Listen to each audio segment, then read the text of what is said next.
নমস্কার বন্ধুরা, আমি সুস্মিতা বাংলা ক্যানভাস চ্যানেলে সকলকে স্বাগত জানাচ্ছি।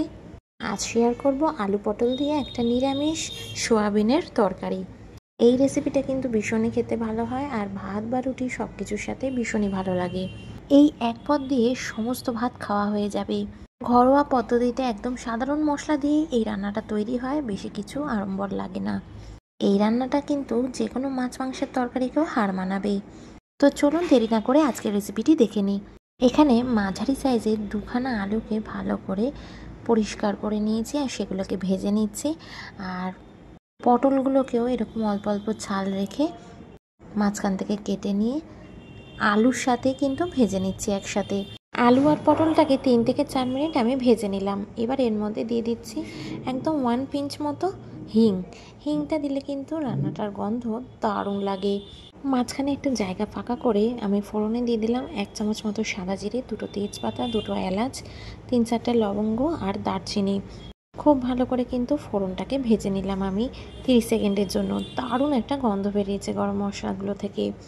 এবার সেদ্ধ করে নেওয়া সোয়াবিনটাও কিন্তু আমি দিয়ে দিলাম। আলু, পটল আর সোয়াবিন কিন্তু খুব ভালো করে আমি ভাজা ভাজা করে নিচ্ছি। এইভাবে 2 থেকে 3 মিনিট ভেজে নেওয়ার পরে আমি কিন্তু এর মধ্যে গুঁড়ো মশলাগুলো দিয়ে দেবো। 1 চামচ হলুদ গুঁড়ো, 1 চামচ কাশ্মীরি লঙ্কার গুঁড়ো, হলুদ গুঁড়ো, জিরের গুঁড়ো আর ধনে গুঁড়ো সব কিছু একসাথে দিয়ে ভালো করে মিশিয়ে নিচ্ছি মশলাটাকে। এইভাবে মশলাটাকে কিন্তু কষিয়ে নিতে হবে। মশলাটাকে খুব ভালো করে কষিয়ে নিতে হবে যতক্ষণ না কাঁচা গন্ধটা চলে যায়।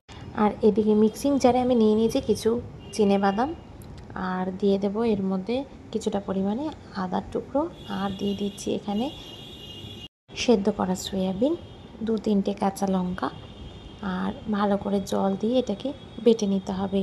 আর টমেটোও দিয়ে দিয়েছি, আর একদম আধ ইঞ্চি আদা দেবো। জল দিয়ে ভালো করে একটা পেস্ট তৈরি করে নেব। এদিকে মশলা কষানো কিন্তু খুব ভালো মতো হয়ে গেছে, মশলার কাঁচা গন্ধটাও চলে গেছে। এবার আমি এই চিনেবাদাম, সয়াবিন, টমেটোর পেস্টটা দিয়ে দিলাম, আর দিয়ে এর মধ্যে কিন্তু নুনও দিয়ে দিয়েছি। আর যেহেতু এটা একটা বাদামের পেস্ট, তাই কন্টিনিউ কিন্তু কড়াইতে আমাদের নাড়াচাড়া করতে হবে, নাহলে কড়াইতে কিন্তু লেগে যেতে পারে।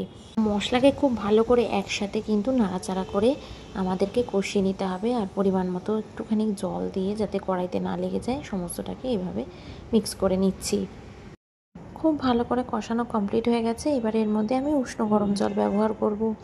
সামান্য পরিমাণে উষ্ণ গরম জল দিয়ে দেব, আর এটাকে ভালো করে নাড়িয়ে চাড়িয়ে দেব।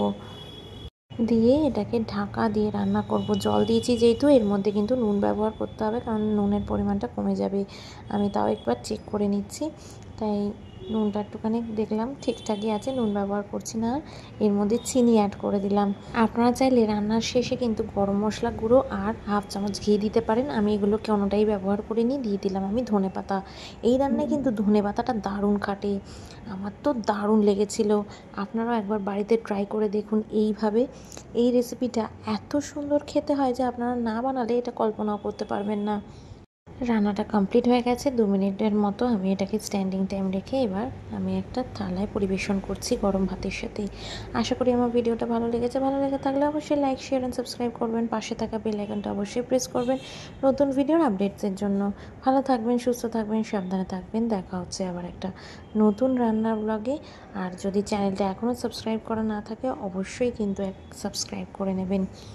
আপনাদের সাথে আবার দেখা হবে পরবর্তী একটি রান্নার ব্লগে। টাটা।